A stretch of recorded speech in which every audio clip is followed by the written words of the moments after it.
જય શ્રી કૃષ્ણ. સર્વ વૈષ્ણવોને મારા ભગવત સ્મરણ. જ્ઞાનતિમિરાંધસ્ય જ્ઞાનાંજન શલાકયા ચક્ષુરુન્મિલિતમેન તસ્મૈ શ્રી ગુરવે નમઃ. શ્રી ગોવર્ધનનાથ કી જય. શ્યામ સુંદર શ્રી યમુને મહારાણી કી જય.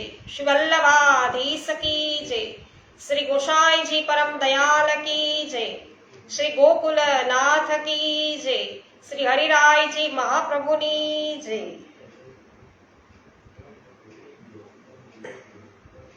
સરસ. હેમાબેન ગુજરાતી સર્વપ્રથમ ઉપસ્થિત થયા છે. જય શ્રી કૃષ્ણ. સ્વાગત છે હેમાબેન. વિનોદભાઈ ગજર જય શ્રી કૃષ્ણ, સ્વાગત છે. ભાવનાબેન ગજર જય શ્રી કૃષ્ણ, સ્વાગત છે આપનું. રથયાત્રાની સર્વ વૈષ્ણવોને ખૂબ ખૂબ મંગલ બધાઈ. શ્રી ગર્ગ સંહિતા અધ્યાય 4, જેમાં શ્રી બલરામ શ્રી કૃષ્ણ વત્સાસુરનો જે ઉદ્ધાર કરે છે એમની કથા આપણે આજે સાંભળીશું. શ્રી નારદજી બોલ્યા છે કે હે રાજન, સનંદની વાત સાંભળીને મહામના નંદરાજ બધા ગોપગણોની સાથે ઘણા પ્રસન્ન થયા અને વૃંદાવનમાં જ જવાને તૈયાર થયા. યશોદાજી, રોહિણીજી અને બધી ગોપાંગનાઓ સાથે અશ્વો, રથો, વીર પુરુષો અને બ્રાહ્મણોની મંડળી સહિત પરમ બુદ્ધિમાન નંદરાજ અને બંને પુત્રો બલરામ અને શ્રી કૃષ્ણ સહિત રથ પર આરૂઢ થઈ અને વૃંદાવન ભણી ગયા. તો અહીંયા પણ પ્રભુ છે રથ પર આરૂઢ થયા છે. તેમની સાથે ગાયોના સમૂહો પણ હતા. બાળકો તથા સેવકો સહિત અનેક છકડા જઈ રહ્યા હતા. યાત્રાના સમયે શંખ વાગ્યા અને નગારાના અવાજો થયા. ઘણા ગાયકો નંદરાજજીના યશોગાન કરતા હતા.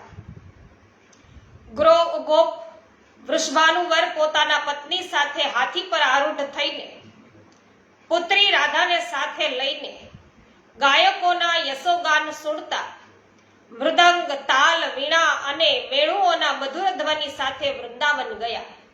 તેમની સાથે અનેક ગોપ ગાયોના ટોળા હતા. નંદ, ઉપનંદ અને 6 વૃષભાનુ પણ પોતાના સમગ્ર પરિવારો સાથે વૃંદાવનમાં ગયા. બધા ગોપોએ પોતાના સેવકો સાથે વૃંદાવનમાં પ્રવેશ કરીને જુદા જુદા ગોષ્ઠ કર્યા અને અહીં તહીં નિવાસ વસવાટ શરૂ કર્યો. વૃષભાનુએ પોતાને માટે વૃષભાનુપુર એટલે કે બરસાના નામના નગરનું નિર્માણ છે એ કરાયું, જે 4 યોજનના વિસ્તારવાળા દુર્ગના આકારનું હતું. તેની ચારે બાજુઓ ખાઈ હતી. દુર્ગની અંદર વિશાળ સભા મંડપ હતો. અનેક સરોવરો દુર્ગની શોભા વધારતા હતા. વચ્ચે વચ્ચે મનોહર રાજમાર્ગનું નિર્માણ પણ કરાયું હતું. 1000 કુંજો એ નગરની શોભા વધારતી હતી.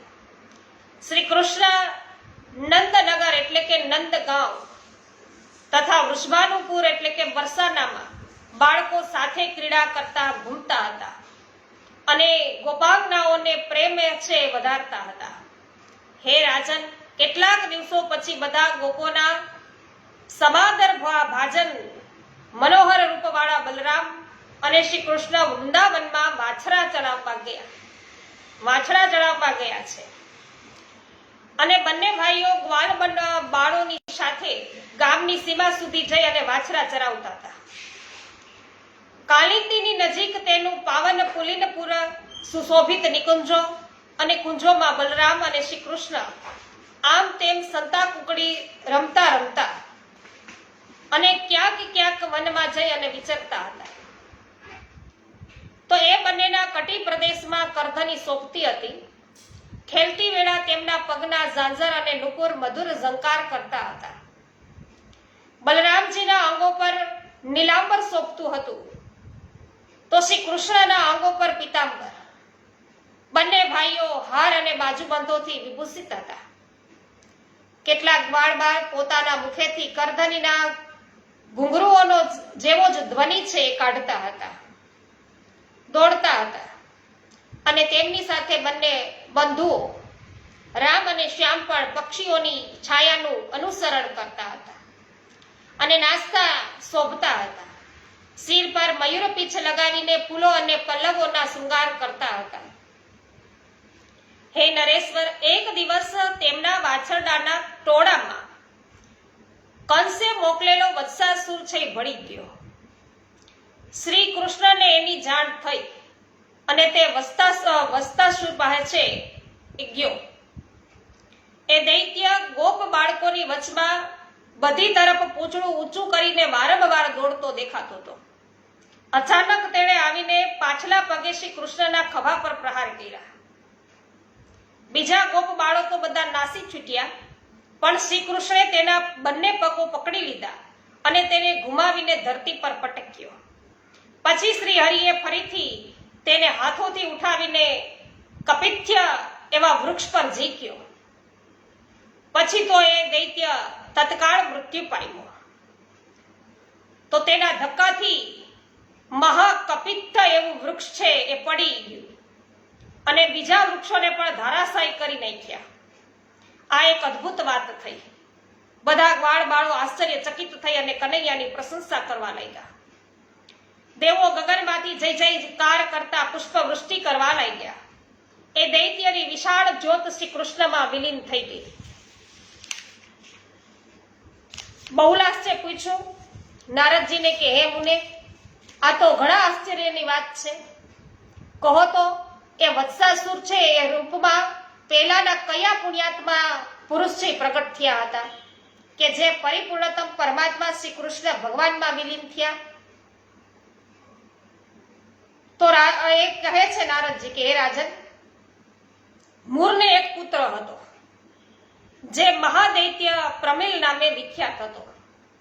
તેણે યુદ્ધમાં દેવોને પણ જીતા હતા અને એક દિવસ તે વશિષ્ઠ મુનિના આશ્રમમાં ગયા. ત્યાં તેમણે મુનિની હોમધેનુ નંદિનીને જોઈ અને તે પ્રાપ્ત કરવાની ઈચ્છાથી બ્રાહ્મણનું રૂપ ધારણ કરીને તે મુનિ પાસે ગયા અને પેલી સુંદર ગાયની યાચના છે કરવા લાગ્યા, કામધેનુ. તો મહર્ષિ દિવ્યદર્શી હતા, તેથી બધું જે જાણતા હતા, છતાંય તેમને મૌન સેવ્યું અને કંઈ પણ બોલ્યા નહીં. પણ ત્યારે ગાય બોલી. શું બોલી એ નંદિની? કે હે દુર્મતે, તું તો મૂરનો પુત્ર છે, તો પણ મુનિઓની ગાયોનું અપહરણ કરવાના માટે બ્રાહ્મણ થઈને આવ્યો છે. માટે તું ગાયનો વાછરડો થા. ત્યારે નારદજી હવે રાજનને કહે છે કે હે રાજન, આ નંદિનીએ આ ગાયે આમ કહેતા જ એ મૂર પુત્ર મહાન ગોવત્સ થઈ ગયો અને ત્યારે તેણે મુનિવર વશિષ્ઠ તથા એ ગાયની પરિક્રમા કરી અને પ્રણામ કરીને કહ્યું કે મારું રક્ષણ કરો, રક્ષણ કરો. એટલે ગાય બોલી છે કે હે મહાદૈત્ય, દ્વાપરના અંતમાં જ્યારે તું શ્રી કૃષ્ણના વાછરડામાં ઘૂસી જશે ત્યારે જ તારી મુક્તિ થશે. નારદજી છે કહે છે કે એ શાપ અને વરદાનના કારણે પરિપૂર્ણતમ પતિત પાવન સાક્ષાત ભગવાન શ્રી કૃષ્ણમાં દૈત્ય વત્સાસુર વિલીન થઈ ગયો અને તેમાં કોઈ આશ્ચર્યની વાત નથી.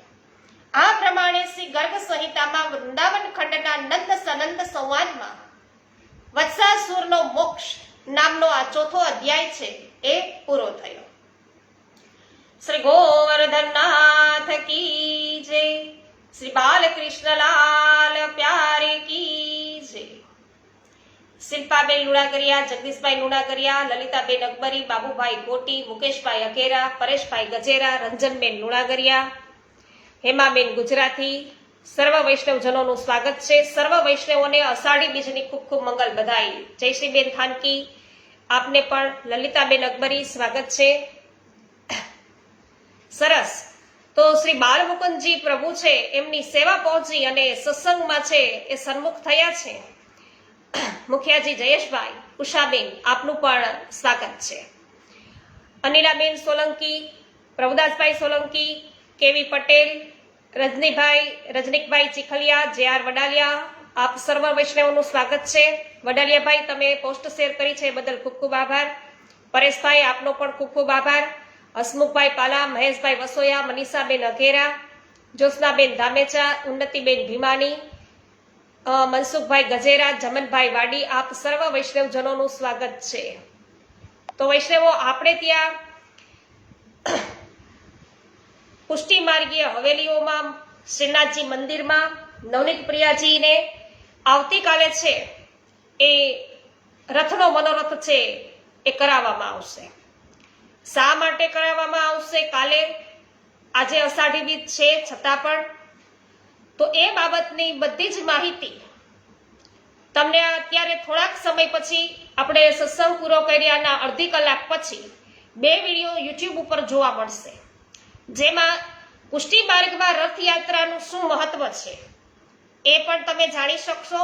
બીજા વિડીયોની અંદર વિશેષ સેવાક્રમ શું છે, શ્રીનાથજીને કયા પ્રકારના શ્રૃંગાર ભોગ આવશે, એ બધી જ માહિતી તમને પ્રાપ્ત થશે. તો અવશ્ય નિહાળજો. 4 ભાવથી આપણે પ્રભુને રથ ઉપર છે આપણે બિરાજમાન કરીએ છીએ, તો એ બધી જ માહિતી તમને પ્રાપ્ત થશે. તો અવશ્ય વિડીયો છે એને નિહાળજો યુટ્યુબ ઉપર અડધી કલાક પછી. તમને પણ બધાઈ સર્વ વૈષ્ણવજનોને રથયાત્રાની બધાઈ છે. રજનીકભાઈ ખોટ, આપનું પણ સ્વાગત છે. જયાબેન ઘોડાસરા સ્વાગત છે. દિનેશભાઈ રાજાની સ્વાગત છે. મોહનભાઈ પેસાનિયા સ્વાગત છે. મથુરદાસભાઈ ભેસાનિયા સ્વાગત છે. મારી બધી પોસ્ટ તમે શેર કરો છો મથુરભાઈ, તમારો ખૂબ ખૂબ આભાર. જુલીબેન સખરેલિયા સ્વાગત છે. મનીષાબેન માકડિયા સ્વાગત છે આપનું. જય હો. વૈષ્ણવો, આપણે અધ્યાય 5 ની અંદર પ્રવેશ કરીએ છીએ, જેમાં બકાસુરનો ઉદ્ધાર થાય છે. શ્રી નારદજી બોલ્યા કે એક દિવસ બલરામ અને ગ્વાળ બાળોની સાથે વાછરા ચરાવતા શ્રી હરિએ યમુનાજીની નજીક આવેલા વકાસુરને જોયો. એટલે કે વકાસુર એટલે બકાસુર, સમજ્યા? આપણે બકાસુર કહીએ છીએ. તો શ્વેત પર્વત સમાન ઊંચો એ દેખાતો હતો અને મોટા મોટા પગો અને મેઘ ગર્જના સમાન અવાજ. તેને જોઈને ગ્વાલ બાલો તો બધા ડર્યા અને ડરના માર્યા નાશવા લાગ્યા. તેની ચાંચ વજ્ર સમાન તીક્ષ્ણ હતી. આવતા જ વકાસુર છે એ શ્રી હરિને કોળિયો કરી ગયો. એ જોઈને બધા ગ્વાલ બાલો રુદન કરવા લાગ્યા. રડતા રડતા તેઓ નિષ્પ્રાણ જેવા થઈ ગયા. તે વખતે બધા દેવો હાહાકાર કરતા ત્યાં આવ્યા. ઇન્દ્રે તત્કાળ વજ્ર ચલાવીને એ મહાન વક પર છે પ્રહાર કર્યો. વજ્રના પ્રહારથી વકાસુર છે ધરતી પર ઢળી પડ્યો, પણ મર્યો તો નહીં. તે પાછો ઉઠીને ઊભો થઈ ગયો. ત્યારે બ્રહ્માજીએ પણ ક્રોધિત થઈને તેને બ્રહ્મ દંડ છે વડે માર્યો.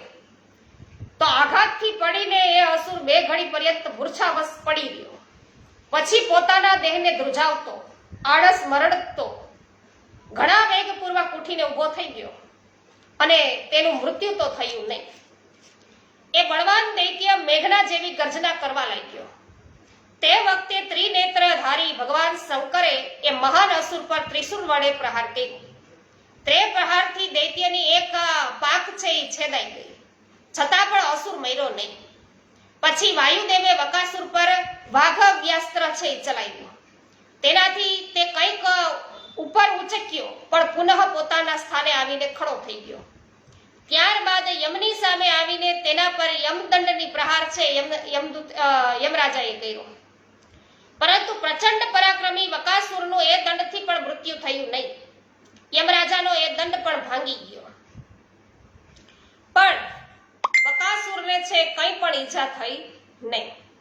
એટલામાં પ્રચંડ કિરણો વાળા ચંડ પરાક્રમી સૂર્યદેવ વકાસુર સામે આવ્યા. તેમણે હાથમાં ધનુષ્ય લઈને વકાસુરને 100 બાણો માર્યા. એ તીક્ષ્ણ બાણો તેની પાંખોમાં પેસી ગયા, છતાં એ મર્યો તો નહીં જ. પછી કુબેરે તીણી તલવાર વડે તેના પર ઘા કર્યા. તેથી તેની બીજી પાંખ પણ કપાઈ ગઈ, પરંતુ તે દૈત્યનું મૃત્યુ થયું નહીં. પછી સોમદેવે એ મહાવક પર નિહાર એવા અસ્ત્રનો પ્રયોગ કર્યો. નિહાર અસ્ત્રનો. તેના પ્રહારથી ઠંડીથી પીડિત થઈને વકાસુર મૂર્છાતો પામ્યો, પણ મર્યો નહીં. ફરીથી ઉઠીને ઊભો થયો.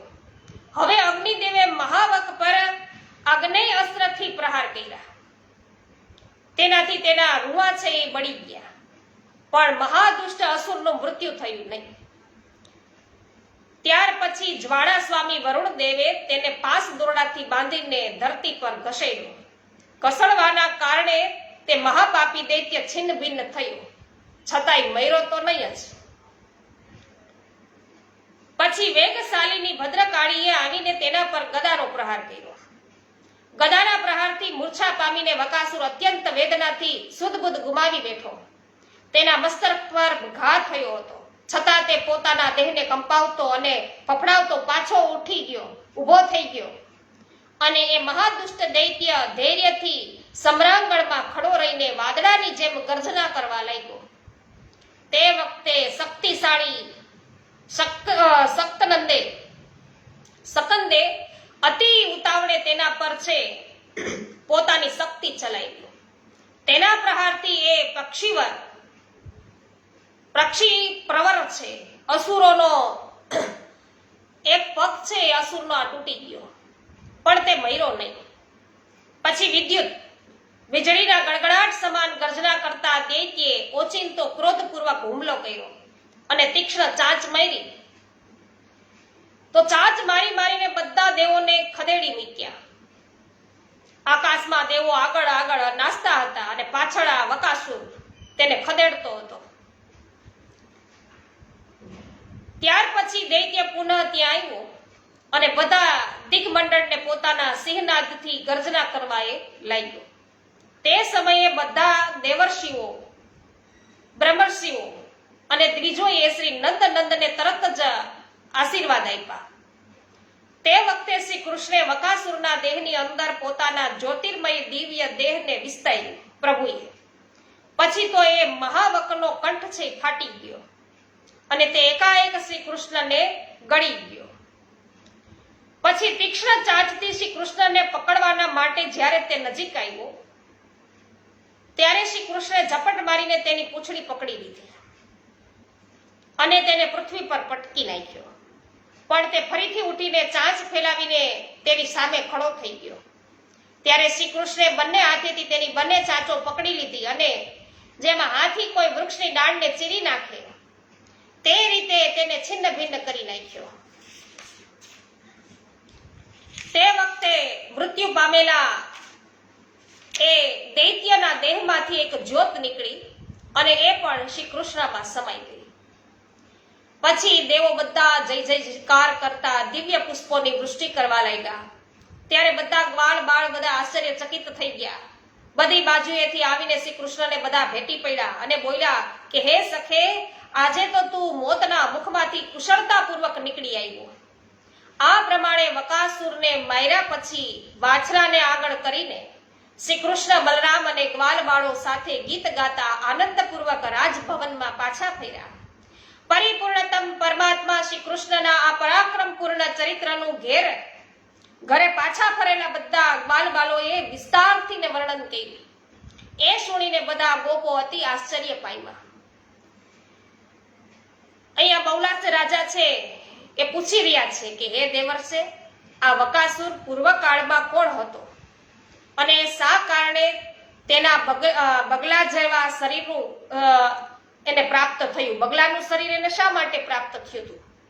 એ પૂર્ણ બ્રહ્મ સર્વેશ્વર શ્રી કૃષ્ણમાં વિલીન થયો તો એ તો કેટલો બધો સદભાગી કહેવાય. તો આ સદભાગની વાત છે. એટલે નારદજી કહે છે કે હે નરેશ્વર, હયગ્રીવ નામના દૈત્યનો એક પુત્ર હતો જે ઉત્કલ નામે પ્રસિદ્ધ થયો. તેણે સમ્રાંગણમાં દેવોને પરાજય કરીને દેવરાજ ઇન્દ્રનું છત્ર છીનવી લીધું હતું.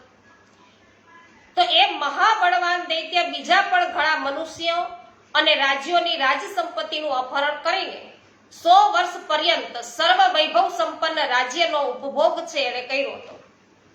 એક દિવસ આમ તેમ ફરતો દૈત્ય ઉત્કલ ગંગા સાગર સંગમ પર સિદ્ધ મુનિ જાજલીની પર્ણશાળાની સમીપે ગયો અને બંસી જળમાં નાખીને વારંવાર માછલીઓ છે એ પકડવા લાગ્યો. જોકે મુનિએ તેને મનાઈ કરી, તેમ છતાં પણ એ દુર્બુદ્ધિએ તેની વાત માની નહીં. માછલા પકડતો તો તે ના પાડ્યું. પણ મુનિશ્રેષ્ઠ જાજીલ સિદ્ધ પરમાત્મા હતા. તે ઉત્કલને સાપ આપતા એવું બોલ્યા કે હે દુર્મતે, તું બગલાની જેમ માછલી પકડે છે અને એને ખાય છે, માટે તું બગલો જ થઈ જા. આવો શ્રાપ દીધો. પછી તો તે જ ક્ષણે ઉત્કલ બગલાના રૂપમાં બદલાઈ ગયો અને તેજો ભ્રષ્ટ થવાના કારણે તેનો બધો ગર્વ હતો એ બધો ઓગળી ગયો. તેણે મુરીવર છે એને હાથ જોડીને પ્રણામ કર્યા અને તેના બંને ચરણો પકડીને બોલ્યો, ઉત્કલ કે એ મુને, હું આપનું પ્રચંડ તપોબળ જાણતો નહોતો. હે જાજલીજી, મારું રક્ષણ કરો. આપના જેવા સાધુ મહાત્માઓના સંગને તો ઉત્તમ મોક્ષનું દ્વાર મનાયું છે.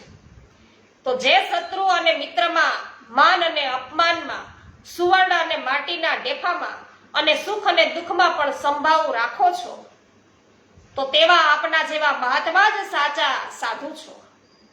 તો હે મુને, આ પૃથ્વી પર મહાત્માઓના દર્શનથી મનુષ્યોના કયા કયા મનોરથો પૂરા થયા નથી? બ્રહ્મપદ, ઇન્દ્રપદ, સમ્રાટનું પદ અને યોગ સિદ્ધિ એ બધું જ સંતોની કૃપાથી સુલભ થઈ જાય છે. તો હે મુનિ શ્રેષ્ઠ જાજલે, આપના જેવા મહાત્માની તો લોકોને, આપના જેવા મહાત્માથી લોકોને ધર્મ, અર્થ, કામ પ્રાપ્ત થયા છે. સાધુ પુરુષોની કૃપાથી તો સાક્ષાત પૂર્ણ બ્રહ્મ પરમાત્મા પણ મળી જાય છે. તો હે નરેશ્વર, નારદજી કે તે વખતે ઉત્કલની આવી વિનયભરી વાણી સાંભળીને જાજીલ મુનિ પ્રસન્ન થયા અને તેમણે 60,000 વર્ષો પર્યંત તપશ્ચર્યા કરી હતી. એટલે તેમણે ઉત્કલને એવું કહ્યું કે વૈવસ્વત મન્વંતર થશે ત્યારે જ્યારે 28મા દ્વાપરનો અંતિમ સમય વીતતો હશે, તે વખતે ભારત વર્ષના માથુર જનપદમાં સ્થિત વ્રજમંડળની અંદર સાક્ષાત પરિપૂર્ણતમ ભગવાન શ્રી કૃષ્ણ વૃંદાવનમાં ગોવત્સ ચરાવતા વિચરશે. તે દિવસોમાં તું ભગવાન શ્રી કૃષ્ણમાં વિલીન થશે, તેમાં સંશય નથી. હિરણ્યાક્ષ આદિ દૈત્ય ભગવાનના પ્રતિ વેરભાવ રાખતા હતા, છતાં પણ તે પરમ પદને પ્રાપ્ત થઈ ગયા છે. શ્રી નારદજી કહે છે કે આ પ્રમાણે બકાસુરના રૂપમાં બદલાયેલો ઉત્કલ દૈત્ય જાજીલના વરદાનથી ભગવાન શ્રી કૃષ્ણમાં લય થઈ ગયો. સંતોના સંગથી શું સુલભ થઈ શકતું નથી? તો આ પ્રમાણે શ્રી ગર્ગ સંહિતામાં વૃંદાવન ખંડના નંદ સનંદ સંવાદમાં બકાસુરનો મોક્ષ નામનો અધ્યાય છે એ પણ પૂરો થયો. શ્રી ગોવર્ધનનાથ કી જય. ઉકાભાઈ બેસાનિયા, નૂતનબેન જાવ્યા, પરેશભાઈ વગાસિયા, પારસભાઈ બુવા, દીપકભાઈ, જયશ્રીબેન થાનકી, જય હો. સર્વ વૈષ્ણવજનોનું સ્વાગત છે. કાંતાબેન ઘુમલિયા, ગોપાલભાઈ ઘુમલિયા, કાનજીભાઈ વિરડિયા, નિકીભાઈ આહુજા, સવિતાબેન ગોધાણી, ભાનુબેન સોની, પારુલબેન પટેલ, સ્વાગત છે. પારુલબેન, ઘણા દિવસ પછી નામ ઉચ્ચારવાનો મને લાભ પ્રાપ્ત થયો, ખૂબ સુંદર. લીનાબેન પટેલ જામજોધપુરથી, સૂર્યકાંતભાઈ રામાણી, પાવતીબેન ઠુમર, આપનું સ્વાગત છે. હા જયશ્રીબેન, તમને પણ શુભેચ્છાઓ અષાઢી બીજની.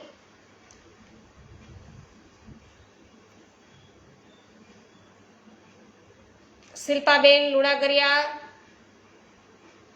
સરસ. આજે જગદીશભાઈનો બર્થડે છે, તો જન્મદિવસની જગદીશભાઈને ખૂબ ખૂબ મંગલ શુભેચ્છાઓ અમારા તરફથી. પ્રભુ હંમેશા છે કૃપા બનાવી રાખે અને તમારા દરેક મનોરથો છે એ પ્રભુ પૂર્ણ કરે. કથિરિયા વલ્લભભાઈ, બિપિનભાઈ ડોબરિયા, માધુરીબેન મિસ્ત્રી, જય હો, સ્વાગત છે. વિનોદભાઈ, જય હો, આભાર. જયશ્રીબેન,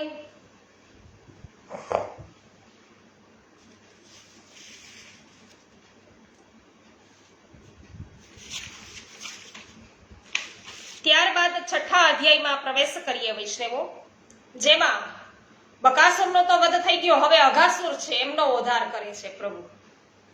પૂર્વજન્મ એનો પણ જોઈશું. મુક્તાબેન દોમડિયા, આપનું સ્વાગત છે. ઘણા વખત પછી તમારું નામ ઉચ્ચારવાનો મને લાભ પ્રાપ્ત થયો, તમારું સ્વાગત છે. શ્રી ગર્ગ સંહિતા વૃંદાવન ખંડ અધ્યાય 6 લઈએ છીએ.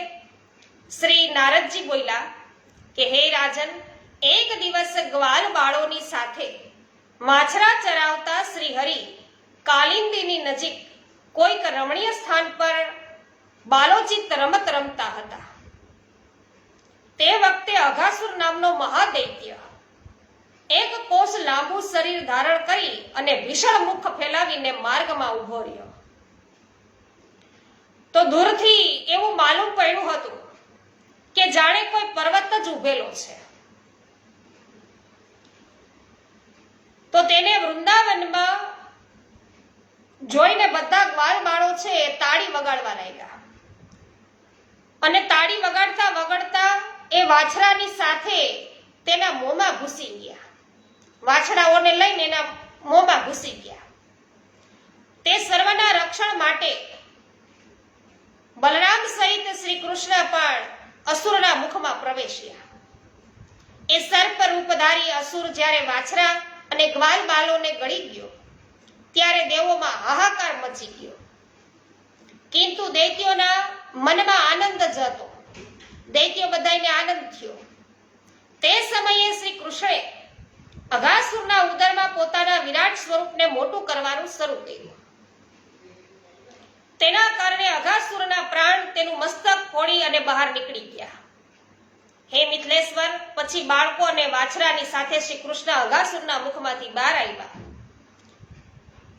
અને જે વાછરા અને બાળકો મૃત્યુ પામ્યા હતા તેમને શ્રી માધવે પોતાની કૃપા દ્રષ્ટિથી જોઈ અને જીવિત કર્યા. અઘાસુરની જીવન જ્યોતિ શ્યામ ઘનમાં વિદ્યુતની જેમ શ્રી ઘનશ્યામમાં વિલીન થઈ ગઈ. હે રાજન, દેવોએ બધાએ પુષ્પવૃષ્ટિ કરી. દેવર્ષિ નારદજીને મુખેથી આ વૃતાંત સાંભળીને મિથિલેશ્વર બહુલાસ છે એવું કહ્યું કે હે દેવર્ષે, એ દૈત્ય પૂર્વકાળમાં કોણ હતો જે આ પ્રકારે ભગવાન શ્રી કૃષ્ણમાં વિલીન થયો? ઓહો, કેટલા આશ્ચર્યની વાત છે કે એ દૈત્ય વેર બાંધવાને કારણે તરત જ શ્રી હરિને પ્રાપ્ત થયો. શ્રી નારદજી કહે છે કે હે રાજન, શંખાસુરનો એક પુત્ર હતો. એ અધ નામે જાણીતો હતો. મહાબલી અધ યુવા અવસ્થામાં અત્યંત સુંદર હોવાના કારણે સાક્ષાત બીજા કામદેવ જેવો દેખાતો હતો. તો એક દિવસ એ મલિયાચળ પર જઈ અને ન્યા રહેલા અષ્ટાવક્ર મુનિવરને જોઈને અઘાસુર છે એ જોર જોરથી હસવા લાગ્યો. એ મુનિને જોઈને હસવા લાગ્યો અને બોલ્યો કે આ કેવું કરૂપ છે કે મુનિને એવું કીધું. ત્યારે એ મહાદુષ્ટને શાપ આપવા મુનિવર બોલ્યા કે હે દુર્મતે, તું સર્પ થઈ જા, કેમ કે ભૂમંડળ પર સર્પોની જ જાતિ કરૂપ છે, કુરૂપ અને કુટિલ ગતિથી ચાલનારી ઈ હોય છે, એટલે તું ઈ શાપ થઈ જા. તો તેણે જેવું આ પ્રમાણે સાંભળ્યું કે તરત જ એનું બધું અભિમાન હતું એ તો ઓગળી જ ગયું અને તે દિન ભાવે મુનિવરના ચરણોમાં ઢળી ગયો. તેને આ અવસ્થામાં જોઈને મુનિવર પ્રસન્ન થયા અને તેને પુનઃ વરદાન આપતા એવું બોલ્યા કે અષ્ટાવક્ર બોલ્યા છે કે કરોડો કંદર્પોથી અધિક લાવણ્યશાળી ભગવાન શ્રી કૃષ્ણ જ્યારે તારા ઉદરમાં પ્રવેશ કરશે ને ત્યારે આ તારી સર્પ રૂપ છે એનાથી તું છુટકારો તને મળશે. તો વૈષ્ણવો, એક વાત છે, અત્યાર સુધી આપણે જોયું કે જે કોઈને સાપ મળ્યા છે તો એ સાપ જે મળ્યા છે એ તો અવશ્ય ભોગવવા જ પડે છે, એવું તો થાય જ છે. પણ જો તમે એ સમયે દિન થયા તો પછી વરદાન મળે અને ઓધાર થાય છે. પણ સાપ છે એ મિથ્યા થતો નથી, શાપ મિથ્યા થતો નથી અને વરદાન છે એનું વચન જે છે વૈદા છે, વરદાન રૂપી વચન એ પણ અવશ્ય છે, બને છે. તો ખાસ યાદ રાખવું કે મહાસંતો જે છે તો ઘણા છે અત્યારે આપણે બધા આપણી દુર્મતિ થઈ ગઈ છે, આપણી દ્રષ્ટિ છે એ આવી થઈ ગઈ છે કે અલૌકિક દ્રષ્ટિ આપણી નથી. આપણે બધા આ ચર્મ ચક્ષુથી જ બધું નિહાળી રહ્યા છે. આપણા આંતર ચક્ષુ છે નહીં, હોય તો ખુલેલા નથી, બંધ પડેલા છે. એટલે આપણને બધાને બધે લૌકિકતા દેખાય, કારણ કે આપણે લૌકિક સંસારના જીવો છીએ, એવા જીવડા છીએ. તો દુર્મતિ તો આપણે વલ્લભકુલમાં પણ કરીએ. એમની જે ગતિવિધિ જોઈ અને આપણે બધા એવું વિચારીએ કે માનવ સહજ એમની ચેષ્ટાઓ જોઈ અને એમાં પણ આપણે આપણા લૌકિક વિચારો છે એને જ છે એ રંબાણ કરીએ. તો વાસ્તવિકતાથી આપણે બધા અજાણ છીએ. હું આ રોજે રોજ પોસ્ટ મૂકું છું ને કે ગુરુજનોના બધાને છે એ ઝાંખી થાય, તો વૈષ્ણવો એની ઝાંખી પણ ખરેખર દુર્લભ હોય. આ તો આપણે એવા કોઈક સારા કર્મો કર્યા હશે પૂર્વ જન્મની અંદર કે આપણને એમની ઝાંખી થઈ રહી છે. તો વૈષ્ણવો શ્રી પ્રભુ છે એ આપણે માથે બિરાજે છે. વલ્લભકુલની આ પ્રકારે આપણે ઝાંખી કરીએ અને નામ જે સ્વરૂપ છે એમનું આપણે છે કથા શ્રવણ કરીએ અને સાથે મળી વૈષ્ણવજનો તમારા જેવા ભગવદીઓ આપણે એકબીજાને મળીએ. હરિગુરુ અને વૈષ્ણવનો આ પ્રકારે આપણે છે સંગમ થાય છે. તો ક્યારે પણ દુર્મતિ ન કરાય. કોઈ પણ જે મહાપુરુષો છે, મહાસંતો છે, એમની વાણીમાં છે ક્યારે અવિશ્વાસ છે કરાય નહીં. એટલે એટલું ખાસ યાદ રાખવાનું છે. બાકી બધા તો બોલતા રહેશે, પણ આપણે વૈષ્ણવજનોએ જે પુષ્ટિ માર્ગી ભક્તો છે એને આ વાતથી હંમેશા સાવધાન રહેવું, કારણ કે છોટો બડો નવ જાનીએ સભી અગ્નિ સ્વરૂપ. જ્યોત્સનાબેન ધામેચા જય હો. વિઠ્ઠલભાઈ ગોંડલિયા સ્વાગત છે. નીતિનભાઈ ધોકિયા, ઈલાબેન સાંગાણી, પુષ્પાબેન આપનું પણ સ્વાગત છે. પરેશભાઈ ધનેશા સ્વાગત છે.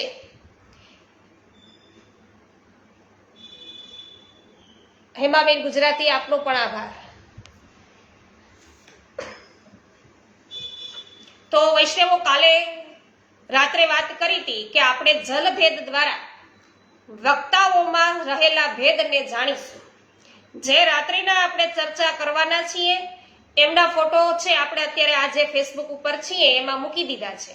એક વખત તમે પણ વાંચી લેજો, એટલે સાંજે હું કઈ બોલું એ તમને છે ક્લિયર થતું જાય, સમજાતું જાય. બરાબર? એટલે એમાં પછી આપણને છે ને એવું ન થાય કે હું અહીંથી બોલીને કે મને કઈ સમજમાં ન આવ્યું. તો એક વખત અવશ્ય જોઈ લેજો. 20 પ્રકારના ભેદો બતાવવામાં આવ્યા છે. 20 ભેદ છે એ અવશ્ય જોઈ લેજો. એક ફોટા ઉપર ક્લિક કરીને એને આમ ઝૂમ કરો, મોટું કરો, એટલે એ મોટું થાય, એટલે અક્ષર પણ મોટા થશે અને વાંચવામાં પણ આનંદ આવશે. તો એ પણ કરજો. સાથે સાથે બીજી વાત એ કરી કે રથયાત્રા આપણે પુષ્ટિ માર્ગની અંદર કાલે છે. બરાબર વૈષ્ણવો? શા માટે કાલે હશે? તો આપણે ત્યાં પુષ્ય નક્ષત્રની અંદર આ ઉત્સવ છે મનાવવામાં આવે છે. તો આવતીકાલે છે આપણે ત્યાં આ ઉત્સવ મનોરથ છે, આવતીકાલે થશે રથયાત્રાનો મનોરથ આપણા પ્રભુને, અને એના વિશે સંપૂર્ણતઃ માહિતી સરસ. જો વિનોદભાઈ કે વાંચ્યું છે, ખૂબ સરસ છે. હા, અને નૂતનબેન પણ કે છે કે ખૂબ જ સુંદર.